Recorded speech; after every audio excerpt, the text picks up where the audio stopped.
Dispatch from Kurdistan in Syria.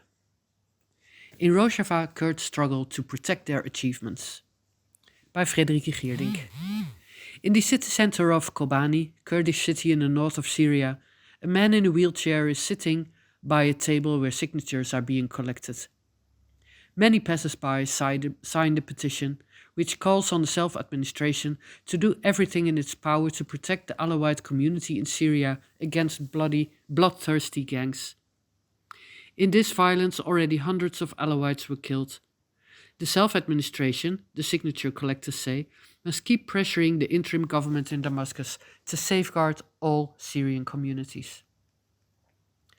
The man, who wishes to remain anonymous because he is traveling to Damascus regularly for medical treatment, recalls how 2 years ago he lost both his legs, one arm, and most of his hearing in a Turkish drone strike on the local martyrs' graveyard. Despite his disabilities, he has remained an activist. Recently, he was part of a group of civilians who tried to stop Turkish violence at the Tishrin Dam with their mere presence. There he found himself again with Turkish drones flying over his head. Didn't he panic? Quote, "No, I just took out my hearing device so I couldn't hear them.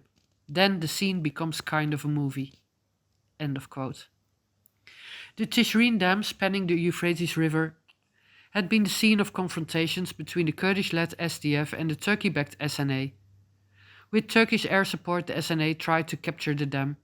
The SDF defended itself, supported by civilians as human shields. Turkey killed 24 of those human shields.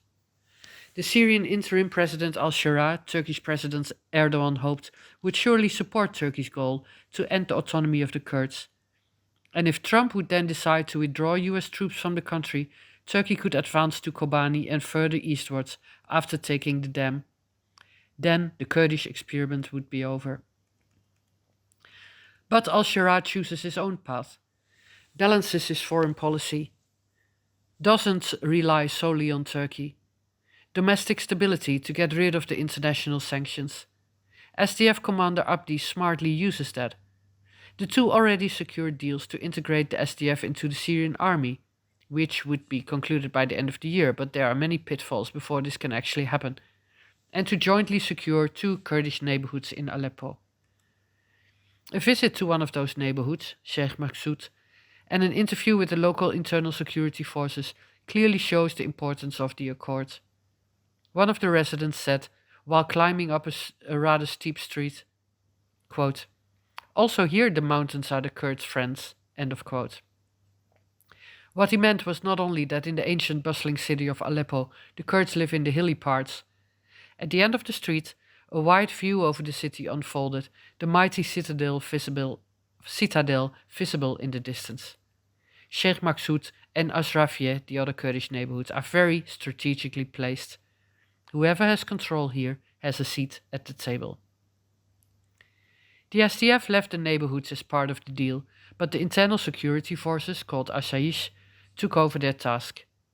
The joint checkpoints of the Asayish and the Damascus-tied forces are outside the neighborhoods. The women Asayish responsible for the checkpoints said in an interview, quote, "Currently there are no women working at the joint checkpoints, even though for us this is important. But in time this will change. We will educate them indirectly, and then they will accept it." End of quote. She added that it evolved like this in Sheba as well, close to Afrin, when there were shared checkpoints with the Assad regime. Initially no women, in time that changed. And now there is the Tishrin Dam.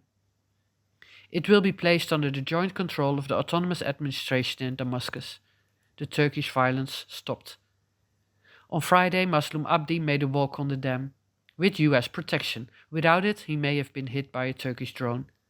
In the press conference afterwards, he said, quote, "In today's Syria, we solve our differences via dialogue." End of quote. Hopefully, the Alawites will benefit from that too. Fréderike Geerdink is an independent journalist. Follow her on Blue Sky, or X, or subscribe to her acclaimed weekly newsletter, Expert Kurdistan. The link is in the bios of her social media.